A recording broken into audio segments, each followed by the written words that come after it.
अगर कोई आपको नीचा दिखाना चाहता है तो इसका मतलब है कि आप उससे पहले से ही ऊपर हो। ज़िंदगी जीने के लिए मिली है, इससे लोग क्या सोचेंगे या सोचने में बर्बाद मत करो। किसी के बुरे वक्त में उसका हाथ पकड़ो, सहारा दो, उसे हिम्मत दो, क्योंकि बुरा वक्त थोड़े समय में चला जाएगा, लेकिन वह आपको दुआएं जिंदगी भर देता रहेगा। मनुष्य सुबह से शाम तक काम करके उतना नहीं थकता जितना चिंता और क्रोध के एक क्षण में थक जाता है। संबंध परमात्मा से अच्छी बना लो तो तुम्हें किसी की ज़रूरत नहीं पड़ेगी, तुम खुद सबकी ज़रूरत बन जाओगे। सलाह देने तो हज़ारों आते हैं, लेकिन जब साथ देने की बारी आती है तो केवल भगवान आते हैं। जीतने के बाद तो सारी दुनिया गले लगाती है, क्योंकि जो आज आपके साथ है वह कल आपके खिलाफ हो सकते हैं। बिना मतलब के कोई आपकी इज्जत नहीं करेगा, लेकिन खुद को इतना काबिल बनाओ कि लोग बिना मतलब के भी आपका इज्जत दें। भगवान कहते हैं, सोने से पहले सबको माफ़ कर दिया करो, और तुम्हारे जागने से पहले मैं तुम्हें माफ़ कर दूंगा। भगवान ऑक्सीजन की तरह हैं, जिन्हें आप देख नहीं सकते, लेकिन उसके बिना आप रह भी नहीं सकते। कोई और तुम्हारी मदद नहीं कर सकता, अपनी मदद स्वयं करो। आप खुद के सबसे अच्छे मित्र हैं और सबसे बड़े दुश्मन भी। इंसान तब समझदार नहीं होता जब वह बड़ी बात करने लगे, बल्कि समझदार तब होता है जब वह छोटी छोटी बातों को समझने लगे। आप किस समय सही थे इसे कोई याद नहीं रखता, लेकिन आप किस समय गलत थे यह सब याद रखते हैं। सब दुख दूर होने के बाद ही मन प्रसन्न होगा, यह आपका भ्रम है। मन प्रसन्न रखो, सब दुख दूर हो जाएंगे, यह हकीकत है। किसी भी व्यक्ति की कोई भी बात बुरी लगे तो दो तरह से सोचो। यदि व्यक्ति महत्वपूर्ण है तो भूल जाओ, और बात महत्वपूर्ण है तो व्यक्ति को भूल जाओ। रिश्तों का संबंध सिर्फ रक्त से नहीं होता। जो मुसीबत में हाथ थाम ले उससे बड़ा कोई रिश्ता नहीं होता। भगवान कहते हैं, तुम सब कुछ मुझे सौंप दो, सारा दर्द परेशानी, और बिल्कुल हल्के हो जाओ। मुझे याद करो, धीरे धीरे तुम्हारा जीवन बदल जाएगा। हर रोज़ रात को सोने से पहले भगवान को दिनचर्या बताकर सोएं। यदि आपके द्वारा किसी का दिल दुखा है तो मन ही मन उसे माफ़ी मांगे, या आपका किसी ने दिल दुखाया है तो उसे माफ़ करके सारी चिंताएं भगवान को सौंप कर सो जाएं। यकीन मानिए, इससे आपकी ज़िंदगी खुशनुमा हो जाएगी।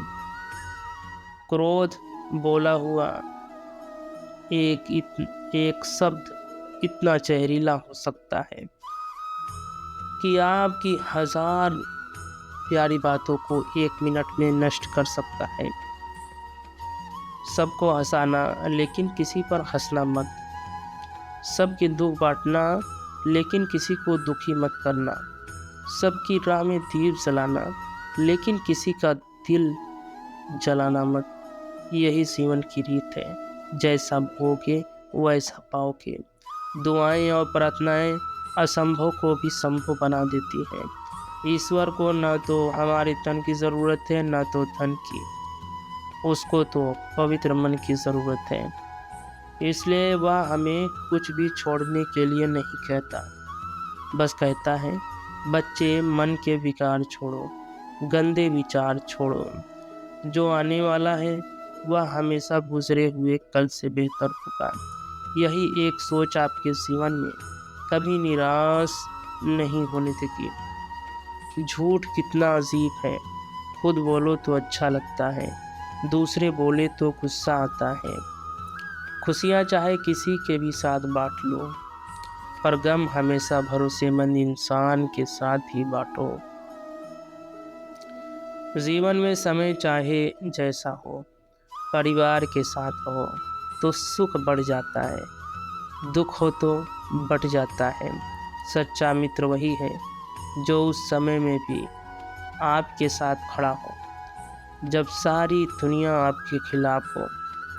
आपके पास जितना भी है उसके लिए बार बार दिल से धन्यवाद कहें। यकीन मानिए जितना भी है वह जल्दी ही कई गुना हो जाएगा। प्रार्थनाएं और ध्यान इंसान के लिए बहुत ज़रूरी है, क्योंकि प्रार्थना में भगवान आपकी सुनते हैं और ध्यान में आप भगवान की बात सुनते हैं। श्री कृष्ण से कितना कुछ छूटा, पहले माँ छूटी, फिर पिता छूटे, फिर नंद किशोर मिले वह भी छूटे, संग साथी छूटे, राधा भी छूटी, गोकुल छूटा, फिर मथुरा छूटा। श्री कृष्ण से जीवन भर कुछ न कुछ छूटता ही रहा। नहीं छूटा तो वह देवत्व, मुस्कान और सकारात्मकता। श्री कृष्ण दुखी नहीं, उत्सव के प्रतीक हैं। सब कुछ छूटने पर भी खुशी कैसे रहा जा सकता है, इससे अच्छा कोई नहीं सिखा सकता। इसलिए हमेशा खुश रहें, सदा मुस्कुराते रहें।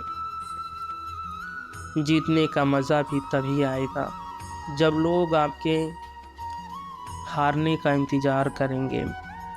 गीता में लिखा है, यदि कोई आपको अच्छा लगता है तो अच्छा हुआ नहीं, अच्छे आप हैं, क्योंकि उसमें अच्छाई देखने वाली नज़र आपके पास है। अपनी पीड़ा के लिए संसार को दोष मत दो, अपने मन को समझाओ। तुम्हारे मन का परिवर्तन ही तुम्हारे दुखों का अंत है। सोच और नियत अच्छी रखिए, फिर आपके कष्ट भी प्रभु दूर कर देंगे।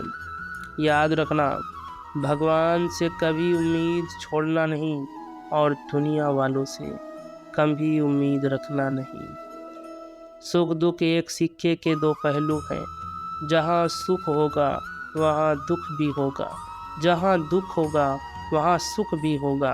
इसलिए सुख दुख के बारे में बिना सोचे निरंतर अपने लक्ष्य को प्राप्त करने के लिए प्रयास करते रहना चाहिए। एक बात हमेशा याद रखना, किसी के सामने गिड़गिड़ाने से ना मोहब्बत मिलती है ना इज्जत। इसलिए अपने स्वाभिमान को जिंदा रखो। कोई अगर आपकी किस्मत में होगा तो आपके पास खुद ही चल कर आएगा। दूसरों को हराने का मौका मत दो, बस खुद को आगे ले जाने की जिद पालो। तभी ना हार मानने की आदत ही एक दिन जीतने की आदत बन जाती है। सिर्फ दो चीज़ें मनुष्य का भाग्य का निर्माण करती हैं। पहला, स्वभाव। अगर आपके स्वभाव में अच्छाई, विनम्रता और गुण है तो आपका भाग्य चमकेगा। अगर आपका स्वभाव क्रोधी है, आलसी है तो आपका भाग्य बिखरना अनिवार्य है। इसलिए आपके स्वभाव को मधुर और आकर्षित बनाएं। अपने स्वभाव को मधुर और आकर्षित बनाइए। दूसरा, आपकी वाणी। बोलना तो आदमी 2.5 साल की उम्र में ही सीख सकता है, परंतु कब कहाँ कैसे बोलना है उसे यह जिंदगी भर नहीं समझ पाता। जिसे यह बोलना आ गया कि कब कहाँ और कितना बोलना चाहिए, समझ लो उसे सफल होने के लिए कोई नहीं रोक सकता।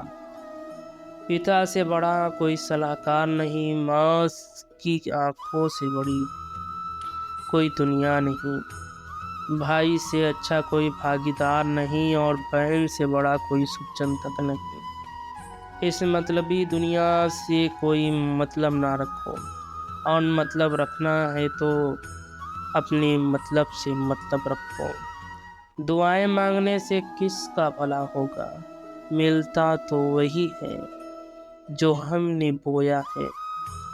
तुम नीचे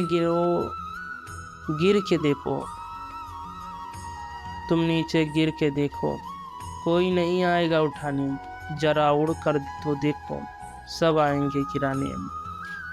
एक बात हमेशा याद रखना, अगर शराब की दुकान पर बैठकर दूध पियोगे तो तुम्हें लोग शराबी का दर्जा देंगे, और किसी मंदिर में बैठकर पानी भी पियोगे तो तुम्हें संत का दर्जा दिया जाएगा।